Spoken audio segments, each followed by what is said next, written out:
bütün hayatım boyunca okuldan nefret ettim. Lan ben ne için yaşıyorum? Ben ne için yaşıyorum ya? Benim cebimde 5 kuruş param kalmayacak. Sa. Ben tüm bunları ne için yapıyorum? Dedim ki Merve bak biz bu işe girelim demiştim ya hani YouTube'a cover çekelim. Merve bütün maaşıyla mikrofon satın al. Benim çok büyük bir kırılımımdı. Böyle ağlayarak, böyle hüngür hüngür ağlayarak ben ne yapacağımı bilmiyorum dedim. Sonra öğrenmeye başladım. Ben ne istiyorum? Ne yapmak istiyorum? İşte nasıl insanlardan hoşlanıyorum? İnsanların bana nasıl davranmasını istiyorum? Aynen. Gibi şeyleri değiştirmek.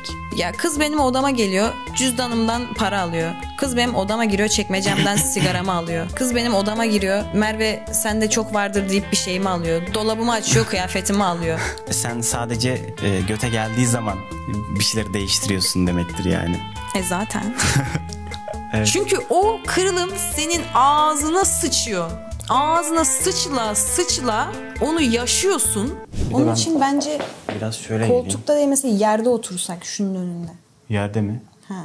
Yok be. İyi tamam. Yerde götümüz donar. Böyle oturabilir miyim? Otur. Kırgınlıklar insanı nasıl değiştirir? Merve de bir süredir bunları yaşıyordu. Ben de yaşıyorum. Hayatımızda bu tarz böyle kırgınlıklar. Bir süredir dediğin mesela Uzun, 25 sene mesela. 25 sene. 25 senedir değişiyoruz. Olgunlaşıyoruz. Olgunlaşmak zorunda kalıyoruz düzenli olarak. Hayat sağ olsun, Türkiye şartları olsun. Türkiye şartları. Hayatı Doğduğun geçtim. aile. Doyduğum aile. Doğduğumuz aile sağ olsun. Ama çok şükürler olsun ki bir şekilde bugünlere geldik. Bu arada tanımayanlar yoktur. Ben Merve. Yine de benim biricik kardeşim Merve Nur Çarlıoğlu. Benim de biricik abicim 25 yaş diyecektim. Senin ismin artık 25 yaş. Ahmet Çarlıoğlu. Merve'nin telefon listesinde adım abim. Abim. Benim ne diye? Merve Nur Çarlıoğlu. Gerçekten mi? Neden ya? Yok ben de şey yazdım. Merve kardeşim. Merve kardeşim. Allah razı olsun. Canım kardeşim de yazabilirdim ama 2 tane daha kardeşim olduğu için hangisi canım kardeşim? Hayatında hatırladığın, hani böyle mesela ben sana şu an bu soruyu sorduğum an aklına gelen ilk anın, ilk kırgınlığın, seni dönüştüren. Abi benim kandırılmam ya. Kim? Beni okula götürdüler. Parka götürüyoruz diye. Okula gittim. Farkında değilim. Parka gidiyorum sandım. Birinci sınıfta. Okul diye bir şeyin varlığını da bilmiyordum. Ve sınıfa bıraktılar beni. Hani okul ne burası diyorum hani, anladın mı? Nereye geldim ben? Orada işte hayatımın en büyük kırgınlığını yaşamıştım hani. O aslında kandırılmaktı. İlk kırgınlığım. Evet. Ailen tarafından hançerlenmekti benim. Onlara çok kırıldın orada. Beni çok parka kırıldım. değil okula bıraktılar diye. Evet. O çok büyük bir kırgınlıktı. Ben hayatımın şokunu yaşamıştım ve şöyle bir info da geçeyim arkadaşlar. Ben bütün hayatım boyunca okuldan nefret ettim. Hiç sevmedim. Hiçbir zaman da sevmedim. Hala da sevmiyorum. Ama öğrenmekten, araştırmaktan müthiş haz alıyorum. Bir şey söyleyeyim mi? Ben de mesela hani okuduğum bölümde mesela üniversitedeyken çok sevdiğim dersler vardı. Tarih dersi olsun, işte ne bileyim edebiyat dersi olsun. Hani Kore tarihi, Kore edebiyatı, bunları çok seviyordum ama çeviri yöntemleri. İlgi alanın değil evet. ya. Hani ilgini çekmiyor ve öğrenmiyorsun, öğrenmek istemiyorsun. Beynin almıyor, canın sıkılıyor, değil mi? Da hani son zamanlarda o kadar fazla kitap okuyorum ki ama ilgimi çeken şeyleri okuyabiliyorum sadece. Evet. Onun dışındaki şeyleri okuyamıyorum. Ve beyninde kalmıyor, direkt siliniyor yani onun dışındaki bilgiler aslında. Aynen. Ben arkadaşlar normalde lise 2'ye kadar falan şarkıcı olmak istiyordum. Tek hayalim ve hedefim buydu. Sonra bir tane müzik hocam vardı ve müzik hocama ben işte konservatuar okumak istiyorum dediğim zaman, konservatuar okuduğun zaman hayallerini gerçekleştiremeyebilirsin falan filan demişti. O öğretmen orada kalıcı değildi bu arada galiba. Hı-hı. Bana böyle şeyler söylemişti ve lise yıllarımda da yine bir müzik hocam, hani kadın beni asla koroya almıyordu. Ben o kadar çok çabalıyordum ki koroya girebilmek için, kendimi gösterebilmek için. Hani kendimi ortaya koyabilmek için göstermediğim tek bir çabam bile yoktu mesela. Kadın bana şey demişti. Senin sesin çok işte Avrupa'yı, Amerikan tarzı müzikler gibi. O yüzden beni koroya almamıştı ve o zaman ben tamamen bırakmıştım müziği ve şey demiştim. Zaten böyle ailemden gelen de böyle bir destek olmadığı için. Yetersiz hissediyorsun orada kendini. dedim ki Benim kendi ayaklarımın üzerinde durabileceğim bir işe ihtiyacım var. Bu yüzden ne yapayım? Ben dil okuyayım, ne bileyim, öğretmen falan olurum herhalde. Orada benim hani o kırgınlığım, müziğe karşı olan tüm şeylerimi bırakıp, kenara bırakıp bunu yapamam ben artık deyip yeni bir hayat hedefi seni. Aynen seçmeme sebep olmuştu mesela. O zaman senin bu hikayenden yola çıkarak da şey oldu aslında, bu bizim hayatımızın böyle bir serüveninin başlangıcını anlatıyormuşuz gibi olduk. Benim de aklıma şey geldi. Arkadaşlar ben çocukken çok fazla futbol tüketiyordum. Oynuyordum ayrıca. Hani oyunlarını oynuyordum, izliyordum. Çok seviyordum futbol oynamayı ve... Ben hatırlıyorum, sen sürekli, kusura bakma böldüm. Bunu söylemek istedim çünkü. Evet. Ben böyle abimi, yani çocukluğumda ilk hatırladığım zamanlarımda abim sürekli topla böyle Cristiano Ronaldo'nun falan hareketlerini, Messi'nin hareketlerini falan yapmaya çalışıyordu. Evet. Şimdi şöyle, ben çok popülerdim arkadaşlar mahallede. Çünkü hem bilgisayarla alakalı her şeye sahiptim. Hani oyunlar oynuyorum. Bütün çocuklar uf diyor, Ahmet ya keşke Ahmet'le takılabilsek falan. Ayrıca çok iyi futbol oynuyorum. Hani herkes beni takımında istiyordu, anladınız mı? Ve ben sürekli düzenli olarak futbol oynuyordum. Ben de bir popülerdim abim sayesinde. Evet. Bir popülerdim. Oğlum biz tam tersine mi döndük acaba hayatımızın o evresine? Çünkü ben abim sayesinde çok popülerdim o zamanlar. Herkes işte abini çağır, abin nerede, Merve abini getir falan diyorlardı. Ben de çok seviliyordum abim sayesinde. Mesela hep abimin arkadaşlarıyla falan takılırdım yani. Sen de şu anki sosyal medya çevresinde çok sevilen birisiyim. Abime belki işte mesela yazıyorlar, ediyorlar işte Merve falan filan. Merve ablaya ulaşmak istiyorum. Merve ablaya ulaşmak istiyorum. Benden doğru sana ulaşmaya çalışıyorlar. Harbiden lan. Oğlum çok garip. Her neyse. Ben abi oynuyorum çok iyi falan. Kulüplere zorluyorum, böyle yetenek sınavlarına falan giriyorum. Seçmelere gidiyorum arkadaşlar. Hiçbir zaman da seçilemedim. Neden? Çünkü arkamda kimse yoktu. Babam hiçbir zaman arkamda durmadı. Annem zaten hak getire. Hak getire zaten. Burada başarılı olmak için ne gerekiyordu? Arkanda birisinin durması, akıl vermesi ve eğitim alman. Hiçbiri de yoktu. Ve bu aslında birisi arkamda dursaydı ya da işte bana akıl verseydi belki de çok farklı bir yerde olacaktım. Bu da benim aslında hani dedim ki lan demek ki bu olmayacak. O zaman farklı bir şey yapmam lazım. Ne yapayım? Onun dışında işte düşündüm. Lan dedim, film seviyorum, dizi seviyorum. Animeleri çok seviyordum mesela, dedim ben de buraya yöneleyim. Evet. Ve oradan doğru ilerledim. Hani dedim buradan ne okuyabilirim? Radyo, televizyon, sinema. Oraya yöneldim. İşte kamera, çekim falan filan derken bende de böyle bir değişime kırılım oldu. Hatırlıyorum. Ben lisede Güzel Sanatlar Lisesi'nin seçmelerine gittiğimi hatırlıyor musun? Onun öncesinde ben babama şey demiştim. Ben şan dersi almak istiyorum. Ben gitar dersi almak istiyorum. Babam bana ne demişti biliyor musunuz arkadaşlar? Ne dedi? Hatırlamıyor musun? Cehennem odunu mu olacaksın? Yok. Pavyonda mı çalacaksın dedi.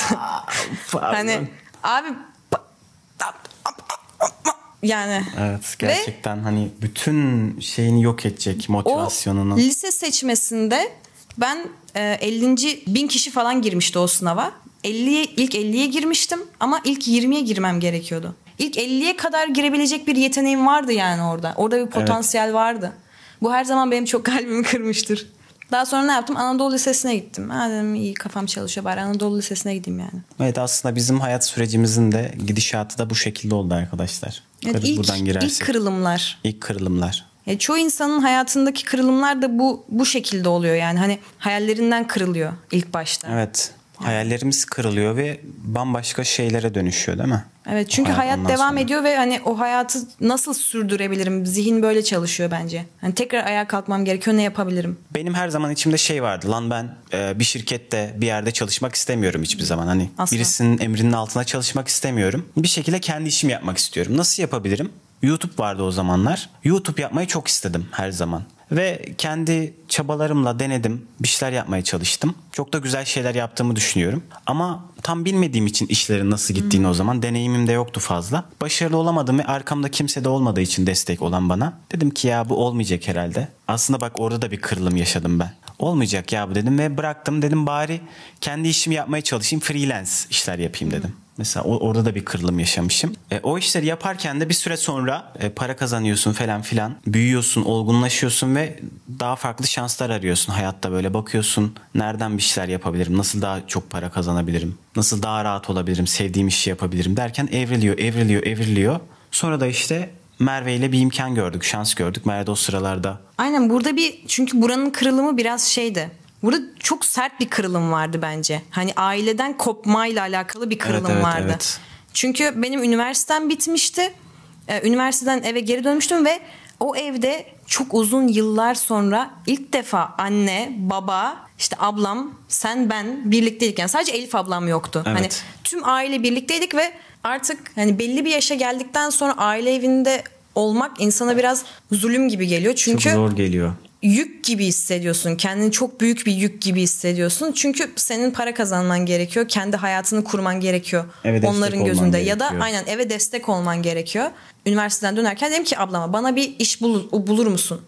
Yani çünkü biliyordum ne yaşayacağım o eve geldiğimde. 2000 lira falan tam 2000 lira kazanıyordum o zaman ve aynı zamanda transkripsiyon falan yapıyordum. Oradan da hani $300 falan geliyordu. Buzdolabını öde, şunu yap, bunu yap derken zaten elimde hiçbir şey kalmıyordu. Ben ilk paramla mikrofon aldım. Ya Merve'nin hayali aslında o paraları biriktirip Kore'ye gitmekti. Evet. Hani Kore'de işe girmek istiyordu falan filan. Orada böyle bir yaşamak istiyordu. Oydu aslında hedefi ama sonradan işte şöyle oldu arkadaşlar. Hani Merve buraya kadar anlattı. Ben de şöyle bağlayayım. Ben de işte freelance çalışıyorum. Lan bildiğin hayat hikayemizi anlatıyoruz. Neyse. Ben de freelance çalışıyorum. Çok sıkıldım arkadaşlar. Çünkü bu kurgu alanında özellikle köle gibi çalıştırıyorlar sizi. Hani 3 kuruş para veriyor ve binlerce revize istiyor senden. Anladın mı? Hani dedim ki ben böyle çalışacağım, bir işe girerim. Oradan daha güzel para kazanırım yani. Hani ve artık dedim ki bırakıyorum yani. Ben bunu yapmayacağım ve o süreçte dedim ki ne yapabilirim? Çok güzel bir şans gördüm YouTube'da. Dedim ki lan bunu yaparsak, Merve de yanımda. Merve de arkadaşlar o süreçte TikTok çekiyordu. Evet. Bir dedim ki lan aynen o işi yapıyorum. Bak hem transkripsiyon yapıyorum hem YouTube'a içerik hani short değil de TikTok atıyorsun. Ya TikTok videoları üretiyorum hem YouTube'a da cover videoları çekiyorduk o sırada biz. Hafta içi çalışıyorum, hafta sonu YouTube'a cover videosu çekiyorum. Ben Merve'ye demiştim. Merve ya dedim biz dedim video çekelim, cover videosu, sesin güzel. Merve de çok seviyor, hani şarkı söylemek istiyordu. Evet. Oradan bir cover kanalı yapalım sana. İzlenir belki, güzel, hani para kazanırız falan filan. Evet. Sonra işte güzel bir şans gördük. Farklı bir şey çıktı karşımıza. Shortslar çıktı. Sonra dedik ki lan Merve'nin TikTok videoları neden shorts olarak atmıyoruz? Ve o zaman kimse bunu yapmıyordu. Bir tane bile insan yoktu bunu yapan.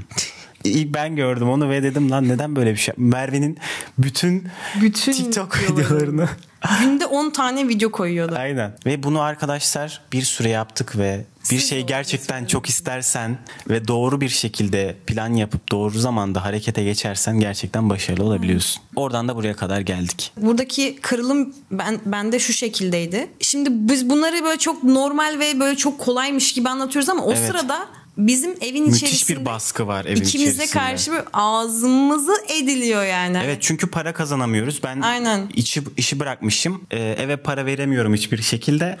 Adam beni, neyse ona girmeyeyim. Beni öldürecekler evde yani. Hani adam değilim, anladın mı? Hani kardeşim 26 yaşına gelmişsin. Artık şu eve bir ekmek getir gözüyle bakılıyor yani. Abimi çok seviyorum, tamam mı? Asla böyle laf gelmesi beni böyle çok kırıyor ve hani aynı zamanda orta ağızda o sırada. Evet. Ama YouTube'dan artık biraz para gelmesini falan bekliyoruz. Çünkü hani köpek gibi çalışıyoruz. Hani bir insanın bu kadar çalıştığını ben o zaman görmemiştim yani. Hani geceleri ağlıyorum, gündüzleri çalışmaya gidiyorum. Evet. Öyleli. Ve kırılım şeydi. Bir gece oturduk. Yani büyük bir kavga oldu. Ben balkona çıktım böyle. Allah'ım, hatırlıyorum onu. Balkona çıktım. Baktım böyle karşıya. Dedim acaba hak etmiyor muyuz ya? Ne zaman abi, ne zaman yani? Baba ne zaman? Hani hatta videosunu, Ahmet Kaya videosunu o gün paylaşmıştık. O kırılımın olduğu gün o gündü. Ahmet Kaya videosunun paylaşıldığı gündü. Evet. Ve o Ahmet Kaya videosu sayesinde biz para kazanmamız açıldı. Evet. Merve dedi ki ben dedi lanet olsun işi bırakıyorum ve tamamen YouTube'a yöneleceğim. Ahmet Kaya videosu mu ne, 5000 mi ne falan izlenmişti. Ama düşünün arkadaşlar, 10 izleniyor, 20 izleniyor, 30 izleniyor. Bir anda bir videonuz 5000 izlendiğini düşünün. Şok geçirdik böyle bir. Evet. Dedik ki lan biz bunu başaracağız herhalde. Ve Merve yapmıştı. Onun öncesinde onu anlatmayı unuttun. Bütün maaşını arkadaşlar, dedim ki Merve bak biz bu işe girelim demiştim ya, hani YouTube'a cover çekelim. Merve bütün maaşıyla mikrofon satın aldı. Mikrofon ve tripod satın aldı. Ses sistemi, ses kartı. Aynen. Merve belki de hayatının diyeyim yapabildiğin en değerli ve en büyük yatırımlardan birisiydi belki. Hani çok canın yandı ama o anda ona o parayı verdiğin için. Çünkü sıfır paraydı. Yani sıfıra düşmüştün. Ama belki de hayatındaki en büyük yatırımlardan birisiydi yani. Mesela yine burada bir hayal var ya mesela. Yine o hani yine en büyük kırgınlıklar yine büyük bir hayalden geliyor aslında burada da. Evet. Çünkü orada biz bir hayal kuruyoruz. Hani biz bu işi yapacağız ve çok para kazanacağız. Evet. Ve hani aslında ben mesela sevdiğim bir iş bu. Öyle bir noktaya getiriyor ki insanı, Türkiye şartları benim bundan para kazanmam lazıma getiriyor artık hani. Hani öyle bir kırılım noktasına getirmişti bizi. Ve orada mesela tamamen hani o kırılım noktasından sonra daha da köpek gibi çalışmak kaidesiyle işi bırakmıştım. Bunun aynısını şeyde yaşadık mesela. Ben ajanstan çıkarken kamerası... Ben niye böyle şeyler yapıyorum? Hayatımızda arkadaşlar bizim hep bu süreçte belki de her insanın da başına geliyordur da bu. Ki. Böyle bir zorlanma. Oyunlarda böyle gidersin ya level 1, level 2, level 3. Sonra final boss. Boss'a gelmek gibi aslında bu. Evet. Yine böyle aşırı derecede zorlandığım bir süreç vardı. Hiçbir şekilde içerisinden çıkamıyorum. Çünkü böyle bir omzumda başka bir yük var, diğer omzumda başka bir yük var. Yükler üzerime binmiş. Sanki hiçbir desteğim yokmuş gibi. Böyle altında eziliyordum. Ve tam da işte hani ajansımdan çıkmak istiyordum o dönem. Ve hani gelirimin çoğunu da ajansıma veriyordum o zaman. O zaman dedim ki ajanstan çıkarken çekimlerimi ajansta yapıyorduk ve kameram yoktu. Abim dedi ki Merve kamerayı biz alalım. Bırak yani ajansı. Ve 3 kuruş paramız yok bu arada. Hani kıt kanaat geçiniyoruz. Oğlum harbiden paramız yoktu lan. Evet, hiç yani, paramız yoktu gerçekten hiç param yoktu yani. Hani şaka yapmıyorum. Gerçekten her şeyi ödediğim zaman cebimde 1000 lira kalıyordu. O zaman şöyle diyebilir miyiz Merve? Hayattaki en büyük dönüşümler kırılımlarda geliyor. Hani diyorsun ki ya ben bunun böyle gitmesini istemiyorum ve onu dedikten sonra harekete geçiyorsun ve sonra eğer gerçekten pes etmezsen, çabalarsan hayat sana bir şekilde onu veriyor. Evet. İstediğin şeyi veriyor. Bir de şunu fark ettim. O dönüşümü geçirebilmen için aslında o kırgınlığı kabul edip, kırılmayı kabul edip vazgeçmen gerekiyor bir şeylerden. Çünkü seni o çukurda tutan şeyi bırakman gerekiyor. Ve hani bu genelde çok ağır şeyler oluyor bu arada. Birisinin belki evden gitmesi olabilir. Birisinin belki sevdiği birinden ayrılması olabilir. Ya da birisinin sana çok zarar verdiğinin farkındasındır. Ama o kişiyi çok seviyorsundur ve ondan uzaklaşamıyorsundur ya da onu belki de çok sevdiğini sanıyorsun, manipüle ediliyorsun. Bunların farkına varıp o dönüşümü yaşayabilmek için bir şeylerden vazgeçebilmen gerekiyor. Orada da bir kırılım yaşanıyor aslında. Çok kırılıyorsun yani. Bakıyorsun diyorsun ki ya ben bu kişiyi çok seviyorum ya ben bu işimi çok seviyorum diyorsun belki. Oradan uzaklaştığın zaman aslında olayın o şekilde olmadığını görüyorsun ya da abim dedi ki bırak kamerayı alalım. Dedim ki nasıl yapacağız? Ben hayatımda babamdan normalde 5 kuruş para istemiş insan değilim. Zaten babam da vermiş değildir. Evet istemedik de vermedi de. Onun içinden de gelmedi. Aynen.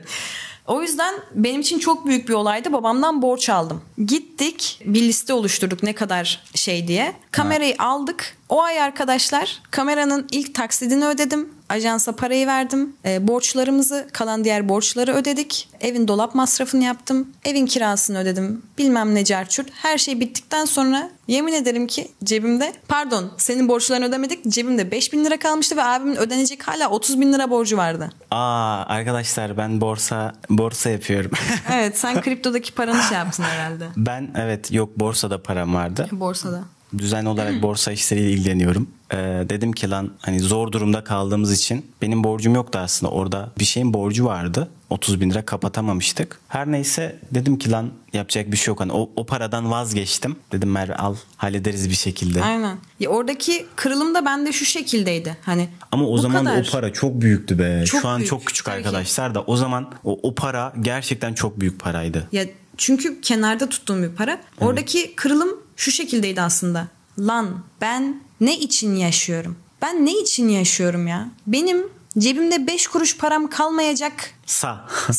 Ben tüm bunları ne için yapıyorum? Neden bu kadar çabalıyorum evet, ya da işte... Ne için bu kadar çabalıyorum? Bu hayat bana tam ne veriyor da ben bu kadar çabalıyorum? Çünkü ben hiçbir şey yapmıyordum arkadaşlar. Evet evden çıkamıyorduk. Evin içindeydik hep. Köpek gibi çalışıyorduk, video çekiyorduk değil mi? Evet hani sadece yaşayabilmek için ve her gün çok mutsuzdum. Evet. Sürekli bir kaygı içerisindeydim. O günden sonra ben değişmeye karar verdim.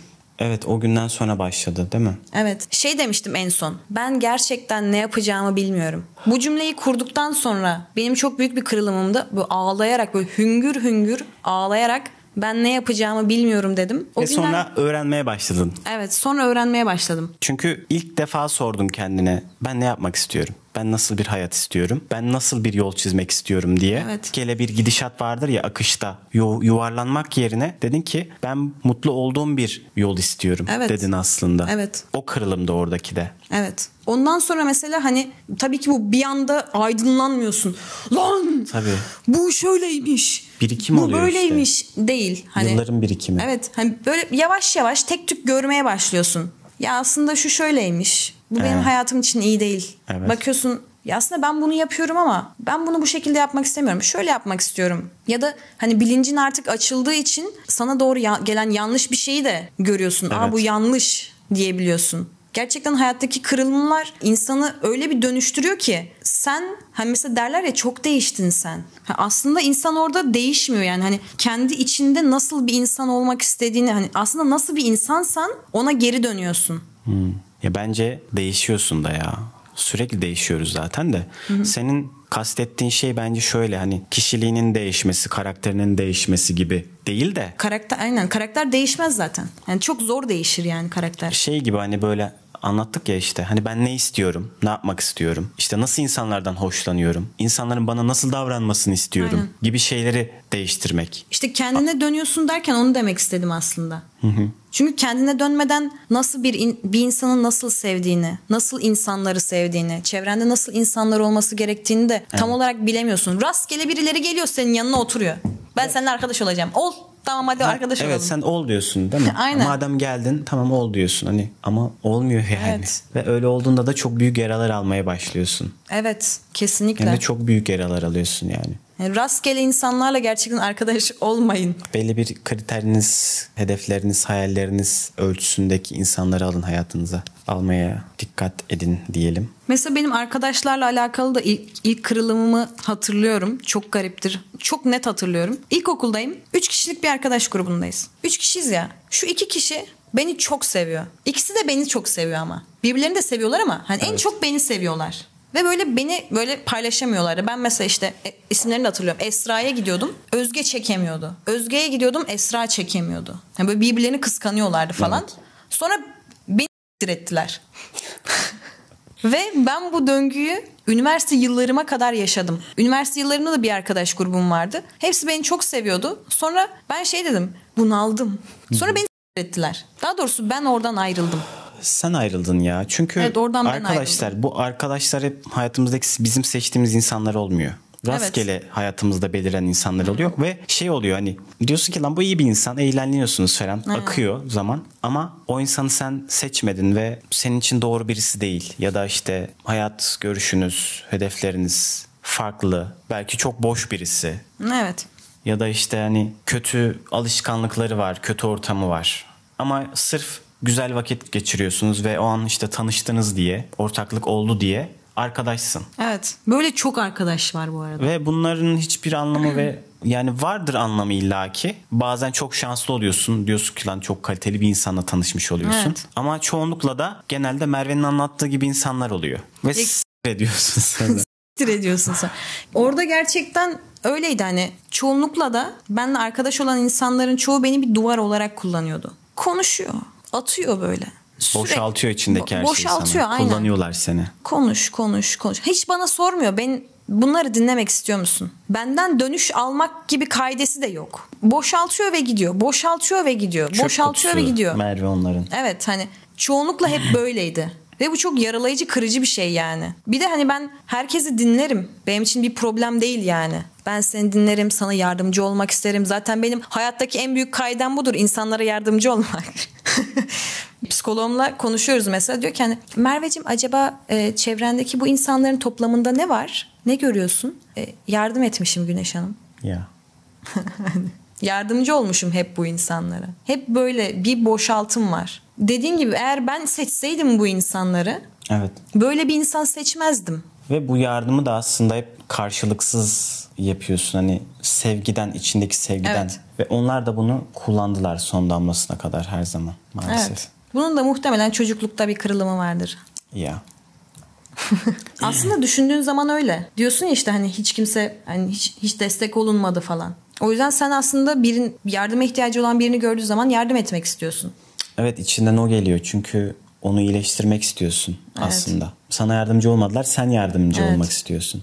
Onlar da sana yardım ediyorsa yanındaki insanlar ne ala tabii ki de. Ama işte bundan sonra ne yapmamız gerekiyor arkadaşlar? Hak eden doğru insanlara bulup onlara içinizden geliyorsa yardım etmeniz gerekiyor. Aslında hep benim de akışta, hani ben seçmedim arkadaşlarım. Hep böyle akışta insanlar benim yanımda oldular. Ve ben çok bir insanım. Nasıl diyeyim? Uyumlu. Çok uyumlu bir insan olduğum için de beni hep sevdiler. Destek de oldular. Eğlendik de. Güzel zamanlar da geçirdik. Ama bu iletişim, arkadaşlık kalıcı olmadı. Böyle bir derinliğe ulaşmadı. Öyle olduğu için de zamanla kayboldular. Hani herkes kendi şeylerine çekildi. İşte birisi başka şehre gitti, birisi farklı iş yaptı falan filan. Derinleşemediği için öyle kaldı ve kayboldu. Ya çok böyle arkadaşlıkların da yoktu belki o yüzden. Hani o insanlar böyle çok derin insanlar da değildi. Evet, ben kültür olsun, kendini geliştirme olsun. Evet. O açıdan. O yüzden belki de derinleşemedin o insanlarla. Ben işte hani ben de farkında değilim çünkü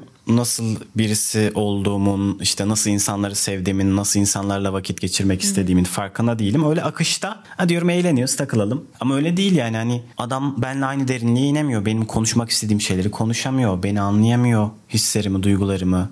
Ben diyorum işte şöyle acılar çekiyorum ergenlik zamanları. Diyor kanka pes atmaya gidek mi? Hani yani gidek kardeşim kanka. Gidelim, hadi gidelim, tamam. Hani gidek kanka. Ne kadar burada bir şey bulabilirsin yani, hani güzel bir bağ kurabilirsin, derin bağ kurabilirsin. Ben öyle bir insanım hep. Derin bağlar kurmak, anlaşılmak, kendimi anlatmak isteyen birisiydim hep. Hala da öyleyim. Sende bu kırılım nasıl oldu peki? Çünkü ben az önce kırılımı anlatmamışım bu arada, onu fark ettim. Oradaki kırılımı ben şu an hatırladım. Dedim ki ben böyle insanları sevmiyorum ya. Hani böyle insanlar istemiyorum dedim hayatımda. Hani şöyle bir baktım, arkadaş çevreme baktım. Çünkü zaten çok uzaklaşmıştım askerden sonra. Çevremde arkadaş kalmadı. Evet. Yok yani, herkes farklı şehirde, ben farklı şehirdeyim. Dedim ki hani ben nasıl insanlar istiyorum? Nasıl insanlar olsun yanımda, hayatımda? Onları belirledim ve ona göre insanlar seçmeye çalıştım. Yanımda, hayatımda, iş hayatında bile belki de hani ona göre insanlarla iletişime geçiyorum. Belli bir sıraya, belli bir yere koyuyorum. Sende nasıl oldu? Bu dedim ya, üniversiteden sonra sürekli aynı döngüyü yaşıyormuşum gibi hissetmeye başlamıştım ve dedim ya, ben acaba kötü bir insan olabilir miyim? Ben kötü bir insanım da, kötü bir arkadaşım da. Seni terk ediyorlar değil mi? Öyle mi oluyor? Beni terk ediyorlar Yardım derken, ediyorsun, yardımcı oluyorsun. Hayır. Aslında oradaki ben o zamanı böyle terk edilmek olarak görmüştüm. Evet. Ama şu an baktığım zaman o öyle değil. Ben onlardan uzaklaşmışım.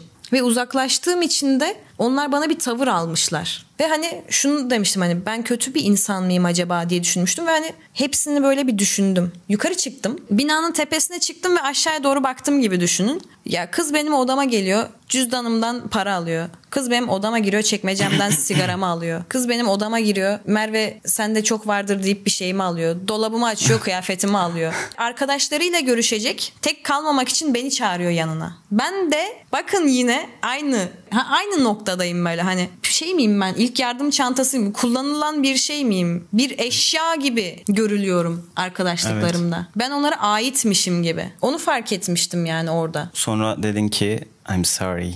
I'm sorry guys. I'm sorry. I'm changing.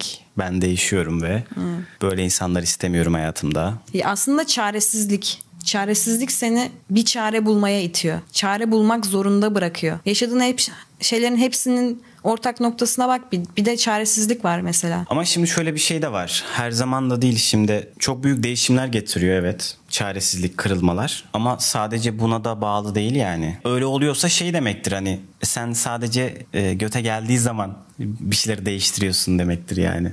Zaten. İnsanların çoğunluğu öyle. Böyle bir şey yumurta ucuna geldiğinde dersin ki işte lan gideyim şu faturaları ödeyeyim. İşte ucuna geldiğinde lan şu borçları kapatayım. Sınavlara çalışırız da ya. Sınav gününden bir gün önce falan çalışırsın. Ben hiç öyle çalışmadım bu arada. Ama işte insanların çoğunluğu böyle hani geciktiriyoruz bir şeylerin. Farkındayız belki de içimizde. Yanıyor, acıyor. Ama o an onu yapmaktan kaçıyoruz. Ve sonra bir şeyler yaşıyoruz. Mesela çok kötü geliyor sınavın. Sınıfta kalıyorsun falan. Diyorsun kendini anlatıyor şu an. Yok, kendimi anlatmıyorum. 7 tane sıfırla 8. sınıfta yok geçmeni anlatmayalım. Ben çok çalışkan bir Yok muydu onun ismi? Yöke geçtim. Şöyle bir şey de geldi aklıma. Sadece böyle mi oluyor kırılımlar dedin ya. Evet. Bunu Tiflis'teyken hissetmiştim. O kadar huzurlu ve böyle aklımda hiçbir şey yoktu ki. O kadar temizdi ki zihnim. Evet. Hür ve paktı ki. Evet. Şey demiştim orada. Ya ben nasıl yapacağım bunu bilmiyorum. Ama hani ben böyle hissettiğim, böyle huzurlu olduğum bir hayata erişmek için çok çalışacağım dedim. Ve evet, çok güzel bir dilek. Çok çalışacağım ve o noktaya geldiğimde de çalıştığım tüm her şeyimi sadece o huzurlu hayat için kullanacağım. Ve devamında da basit bir iş mi yaparım? Şu an çok stresli bir iş içerisindeyim ya. Evet. Bu stresli işi bırakıp çok basit, böyle sizin beni asla bulamayacağınız bir yerde küçük bir kafe açıp belki fış fış kek, fış fış kahve. Huzurlu, çok huzurlu bir hayat istiyorum. Mary, çok güzel bir dilekte bulunmuşsun ama bir daha o dileği şöyle dile gerçekten. O ulaşmak istediğin hayal ve hedeflere çok çalışmadan da ulaşabilme arzusu. Lütfen, bu kadar çalışmamıza gerek yok bence. Bizim hayatta ama çalışmaktan başka bir şey biliyor muyuz? Bana bir sor. Bu hayatta çalışmaktan başka bir şey biliyor muyum? No. Yattığım zaman anksiyete oluyor. Evet, çalışmak iyi geliyor tabii de. Ama dediğim gibi hani o düşünce yapısına çıkarsak belki de çekebiliriz hayatımıza. Çok böyle köpekler gibi çalışmadan da başarıya ulaşma ya da başarılı olma, hayatına o güzel arzuladığın yaşantıyı çekme. Çünkü öyle de olabilir yani. Öyle de oluyor insanları. Ben görüyorum. Herkesin yolu farklı tabii ki de. Son zamanlarda beni en çok dönüştüren şey ilişkilerimdeki farkındalıktı. Hayatıma aldığım insanların gerçekten hepsinin bir ortak noktası var bana zarar veren. Bu o insanlarla da alakalı değildir belki. O insanlar belki başkalarına çok iyidir ama bana iyi gelmiyorlardır, bilmiyorum. Yani herkesi bu şekilde yaftalayamam ama belli bir nokta var. Bu insanlar hem yardıma muhtaç insanlar oluyor hem de kaçıngan bağlanan insanlar oluyor mesela. Bunun şu ana kadar bunu fark ettim. Evet, ben de çok yardım etmeye açık birisiyim ve aynı zamanda ben de kaygılı bağlanan bir insanım. O insan benden kaçtığı zaman ben o insana yapışıyorum. Çocukluktaki yaraların tetikleniyor ve sen daha da üstüne gidiyorsun. Aynen ve hani o daha da kaçıyor. Döngü devam ediyor. Bir süreden sonra da şu oluyor. O insana o kadar çok veriyorum ki o insan artık şey yapmıyor. Ne olursa olsun verecek zaten. O akışı bir anda kestiğin zamanda da hani böyle antidepresan kullanan birisinin antidepresan kullanmayı bıraktığını düşünün bir anda. Evet, şok etkisi. O da bir anda büyük bir nefrete dönüşüyor. Yani o yüzden mesela artık o kadar böyle ben de korkuyorum ki çevremdeki insanlara yaklaşırken ve şu an okuduğum çoğu kitapta buna yönelik hani insan psikolojisini, çünkü bir insanın, karşımdaki insanın psikolojisini ne kadar iyi anlayabilirsem bana göre o insanla o kadar iyi bir şekilde iletişim kurabilirim. Kendimi de ne kadar iyi tanırsam o kadar olmak istediğim kişileri bulabilirim. Yanında olmak istediğim kişileri bulabilirim. Hani ben de kırılım bu şekildeydi mesela. Vazgeçmem gereken insanlardan vazgeçtim. Yine bende bir vazgeçiş var. Ya benim de hep öyleydi. İlk ilişkimden bu yana şunu fark ettim. Ben bırakmayı öğrenmişim ilişkilerde. Hani onu içselleştirmem gerekiyormuş. Bir önceki eksimden bahsediyorum. Oradaki durumda şöyleydi. Bu kişiyi de ben çok seviyordum. Çok içten bir şekilde seviyordum. Hani bana karşı davranışları hani benim istediğim gibi değildi. Çok böyle filtreden geçiriyorum cümleleri o yüzden. Benim sevgime, ilgime karşılık olarak aldığım sevgi, davranış ve ilgi beklediğim şeyler değildi. Daha çok böyle beni üzen şeylerdi. Aşırı filtreliyorum. Ve ben de burada eksini bilmiyor bu arada. Olsun. Yine de ben de burada hani saygılı olmak için ne olursa olsun çok yara alıyordum ve çok üzülüyordum. Ve burada şunu öğrendim, hani bir insanı ne kadar çok seversen de sana çok zarar veriyorsa, seni üzüyorsa ayrılman gerekiyor. Bırakman gerekiyor. Bu arada Güneş Hanım bana artık bırakmayı öğrendiğimi söyledi. Evet, hayırlı olsun Meryem. Helal olsun. Ama dur, ikinci levele geçiyoruz burada. Bu sefer de hayatıma benim yine hoşlandığım, sevdiğim ama bana karşı aynı hoşlantıyı ve sevgiyi duymayan birisi. Bu çok daha zor bir level aslında baktığında. Evet, çok kırıcı. Hem kırılıyorsun hem de böyle hayaller kuruyor insan zihninde. Çünkü çok uzun süreden sonra diyorsun ki lan bak bu insan olabilir. Çok güzel birisi ama bakıyorsun karşılığında öyle bir şey yok. Onda öyle bir şey yok. Aha, boku yedin. Burada da arkadaşlar bu çok kötü. Hani siz de belki hayatınızda böyle bir konuma düşmüşsünüzdür. Burada da aynı şekilde hani bu insan da hani bu şekilde karşılık göremediğinde sen sürekli çabalıyorsun tabii işte. İlgi gösteriyorsun, kendini anlatmaya çalışıyorsun, işte jestler yapıyorsun falan filan ama hani bir yere gitmiyor. Üzülüyorsun, kırılıyorsun, öz saygın eziliyor, Öz saygı denen bir şey yok oluyor. Zaten.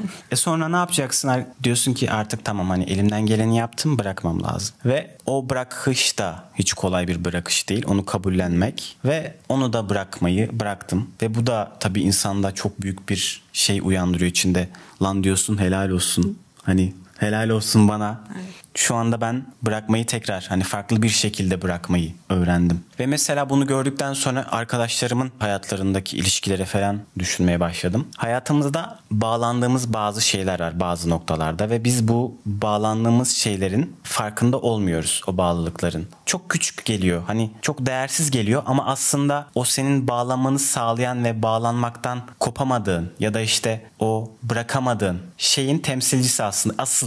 Asıl kablo, anladın? Bombanın asıl kablosu o. Ama sana çok küçük geliyor. Ya diyor hani şöyle örnek vereyim. Mesela kavga ettiğin, zamanında çok sevdiğin, kavga ettiğin ve iletişimini kestiğin bir kız arkadaş. Ama hala takip ediyorsun mesela. Mesela hala takip ediyorsun hiç ve sevmem. Bu bilmiyorum, bu ağır bir bomba, kablo. Evet. Hani ama anlayabilmeniz için söylüyorum. Hiçbir şekilde hikayelerini izlemiyorsun ama işte iletişime gezmiyorsun, aramıyorsun, işte bir daha dedin beni arama, bir daha konuşmayalım ama Instagram'dan takip ediyorsun. Ve sen bu insanı asla unutamayacaksın. Fotoğraflarını sildin. Tamam. Aramıyorsun, konuşmuyorsun. Tamam ama o kabloyu kesmiyorsun. O bağı aslında hani çok sana basit ve şey geliyor. Onu kesmediğin için. Belki de örnek veriyorum. Ben onun videolarını beğeneceğim diyorsun mesela. Hani hiçbir şekilde iletişime geçmiyorsun. Çok basit bir şey aslında. Videolarını beğeniyorum. Hiçbir şey yapmayacağım. Hikayelerini beğenmeyeceğim. Videolarını izlemeyeceğim. Hani sosyal medyadan giriyorum. Ama fotoğrafını beğeneceğim diyorsun. Ama ne bu? Ne? Oradaki aslında bir bağ. Evet. Çok küçük de olsa, çok küçük de görülse o bağı kesmediğin için o devam edecek. Evet. Bitmeyecek. 1 yıl, 2 yıl aklında dönmeye devam edecek. Ama sen ne zaman kabul edip içinde lan bu beni çok etkiliyor aslında. Hani ben burada bunu yaparak bir şeyi besliyorum sürekli. Farkında olmasın. Ne kadar küçük bir şey olduğunu düşünsem de ya da işte hikayesine bakmak. Besliyorsun onu sürekli. Neden? Çünkü temeline baktın. Temeline indi diyorsun ki lan benim hala ondan bir beklentim var. Ondan bir şey bekliyorum diyorsun yani hala. Aslında farkında değilsin. Arkadaşlarımızdan belki izlerler, bilmiyorum. Ders alırlar belki buradan. Yok. Almazlar değil mi? Çünkü o şeye ulaşması lazım. Evet. Ya onun insanın kendi içinde bir şeyleri kabullenmesi lazım. Hani gerçekten bir şeyi biliyor olman o şeyi yapabileceğin anlamına gelmiyor. Ben mesela 5 senedir psikoloğa gidiyorum. Belki 5 senedir gittiğim psikolog seanslarının hadi 90 tanesi diyelim ki 90 tanesinin seks 90 tanesinin 50 tanesinde belki aynı konuları tekrar konuşmuşuzdur. Evet. Ama beyin onu kendisi ben şu an bunu yapabilirim demedikçe yapamıyor. Ben kalbimde bunu kabul etmedikçe kalp onu yapamıyor. Hani ben 1 sene boyunca bir şeyi düşündüm. Evet. 1 sene boyunca, koskoca 1 sene boyunca bir şeyi nasıl yapacağımı düşündüm. Evet. Her seferinde farklı bir çözüm yolu. Şunu şöyle deneyim, bunu böyle deneyim. Çünkü bir yol var. Tek bir yol var ve onunla yüzleşmek çok ağır. Orada çok ağır acılar var. İnsandan insana göre değişiyor ama onunla yüzleşmek, o ağır acıyı yaşamak, o süreçten korktuğumuz için aslında hani onu bırakmaktan korktuğumuz için. Evet. Ya da o acıyı yaşamaktan korktuğumuz için 1 sene bekledin. Evet. 1 seneni harcadın. Ya da 1 sene unutamadın o insanı. O yapmaktan korktuğun şeyi yapmadığın için. Beni ayırarak konuştu az önce. Ya. Yani örnek veriyorum ben. Birden farklı örnek. Evet. Hani siz de kendinize şey yapın diye. Ya. hazır hissetmek de büyük bir kırılım Evet. aslında. Hani orada aslında en büyük kırılım ve değişimi yaşıyorsun. Mesela o noktadan sonra. bir arkadaşım var işte, ChatGPT'nin psikolog şeyi var arkadaşlar, biliyorsunuzdur belki çoğunuz. Psikolog desteği var. Diyor ki işte psikolog desteğiyle ben konuşuyorum. Şöyle şeyler, bunları konuşuyorum, şunları konuşuyorum. İşte bana çok destek oldu, çok yardımcı oldu falan dedi. Hı-hı. Ben de konuşuyorum. Bana hiç yardımcı olamıyor. Neden biliyor musunuz? Neden? Çünkü konuşuyoruz. Bana söylediği şeyleri ben biliyorum. Evet. Bana yap dediği şeyi ben biliyorum. Evet. Yapmam gereken şeyi de biliyorum. Evet. Hatta bana mesela bazen diyorum ki ya ben şu konu hakkında konuşmak istiyorum da bana bir metin yazar mısın diyorum. Evet. Yazıyor. O metini ben zaten kafamda kurmuşum. O metin zaten benim zihnimde var. Ne o zaman? Yapamıyorum. Diyorum ki benim bunu yapacak gücüm yok şu an. İyi de psikolog mu yapacak senin yapacağın şeyi o zaman? Ben de onu diyorum. İnsan yapamayınca yapamıyor. Evet. Bilse de, ne kadar bilse de, kalbinde onu yani özümsese de, hani her gün zihninde o dolansa da yapamıyor yani. Korku, çok büyük korkuyorsun. İşte onu yapabildiğinde ama öyle bir kırılım yaşıyorsun ki hayatında. Gerçekten hayatın en büyük değişimini yaşıyorsun. Evet. Çünkü o kırılım senin ağzına sıçıyor. Ağzına sıçla onu yaşıyorsun. Onun sana getirdiklerini yaşıyorsun. Bir teker teker, artık ne zaman biterse, 3 ay mı sürüyor, 6 ay mı sürüyor, 1 yıl mı sürüyor, belki 5 sene sürer. Ama o ağzına sıçılma bitene kadar sen o değişimi yaşıyorsun. Yaşamak zorundayız arkadaşlar. Evet. Çünkü ama işte zor. Çoğu ama insan işte onu yapamaz yani, yapamıyoruz. İleri gitmek istiyorsak, büyümek istiyorsak, istediğimiz hayata ulaşmak istiyorsak, istediğimiz ilişkilere, istediğimiz hayallere, istediğimiz hayatlara korkmamamız lazım ve bırakmamız lazım, değişmemiz lazım. Yeme. Ya. Psikologlara gitmemiz lazım. Psikoloğa gidin. Ya Merve, o zaman benim anladığım senin psikolog da pek bir işine yaramıyor yani. O zaman. Ya bu arada ChatGPT o kadar iyi değil bu arada. Şimdi ChatGPT'den bir şeyler saklayabiliyorsun. Bence çok iyi. Bu kişiden kişiye değişiyor bence. İnsanın beklentisine göre değişiyor. Olabilir ama ben şunun çok şeyindeyim. Hani psikolog senin ses tonundan, senin yüzündeki ifadeden. Oo, tabii ki. Senin onu bir cümleyi nasıl kurduğundan, sesinin titremesinden, tabii. Nesinden gözün doluyor bazen. Tabii. Mesela, konuşamıyorsun. Sana bir soru soruyorsan evet, kalıyorsun. Yapay zeka seni öyle sıkıştıramaz mesela. Tabii o seviyede ki değil. Sıkıştırsa da hayırdır lan dersin, şaplağı vurursun, kapatırsın. Ama psikolog öyle mi? Ümüğünden sıkar böyle. Söyleyeceksin, anlatacaksın der ve seni hani bu görevi olmasa da bir şekilde hani o içindeki şeyi yapar. Hani insan sonuçta. Bir de para veriyorsun falan. Para da veriyorsun, onun da etkisi var. Diyorsun ki lan param boşa gitmesin. Tabii öyle değil de. Şey biliyorum ya. 20 dakika boyunca sadece ağladım seansta. Evet, aynen. Yani ChatGPT'de ne oluyor? Bana bir şey söylüyor. Abi kalbim çok kırıldı. Söylediği şeyden diyorum ki şu an bu söylediğin şey benim kalbimi kırdı. Lafını geri al. Sonra kapatıyorum. Kapatabilir misin? Evet. Ben mi? Yani seansı hani terk edebilir misin seansı? Edersin. Ben seansı terk ediyorum. İstemiyorum. Vardır bu arada. Vardır. Vardır. Bir de psikologla hani gündelik hayatında da sürekli bir şeyler yaşıyorsun ya. Onun derininde yatan şeyi sen bilmiyorsun. Mesela gündelik hayatında bir arkadaşınla kavga ediyorsun. Onun derininde yatan şeyi aslında bilmiyorsun. Onu sana göstermeyi sağlıyor. Dışarıdan bir göz. Ya şey gibi aslında, hani çok yakın bir arkadaşının senin sürekli gözetliyor olması gibi. Ama çoğu arkadaşının da o kadar da umurunda olmaz senin yaşadıkların. Ya bir de çoğu arkadaşın o kadar anlatamazsın da derinini. Şey seviyesinde değil yani. Kapasite seviyesi o kadar yüksek değil. Seni onu algılayacak seviyede değil yani. Seni algılayacak. Sana iyi yöntem verecek. İyi bilmem ne verecek. Ya o yaşadığın durumu algılayıp, ben mesela dedim ya, hani o çok ufak bir şey var. Hani o ufak şeyi sen görmüyorsun ama aslında en büyük sebep bırakamamanla alakalı. Aynen. Gibi ya, hani evet. O sen anlattığın anda şak diyor görüyor ve diyor ki bak lan bu. Evet. Bak bu. Aynen. Bunu diyor ki bırakman lazım. Tabii bırakamıyorsun.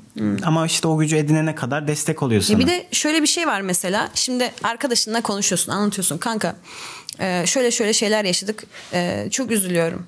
Arkadaşın diyor ki kanka ayrıl. Psikolog da diyelim kanka ki sana. Diyor. Kanka ayrıl diyor.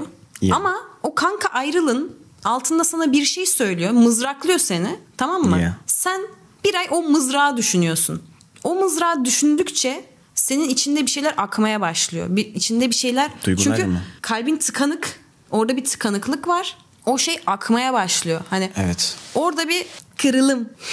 Orada da bir kırılım oluyor aslında. Aynen. Belki de canını en çok yakan o oluyor ama akmasını sağlayan şey de o kırılım oluyor. Hayatın akmasını sağlayan şey oluyor. Kanalımı takip etmeyi unutmayın. Etmezseniz tung tung tung tung sahur gelsin evinize. Ballerina cappuccino. Ballerina cappuccino ve tokmaklasın diyorum. Kimi tokmaklasın? Takip etmeyenleri. Takip etmeyenleri tokmaklasın. O zaman bir sonraki videoda görüşmek üzere diyorum. Hoşça kalın. Tung tung tung tung sahur.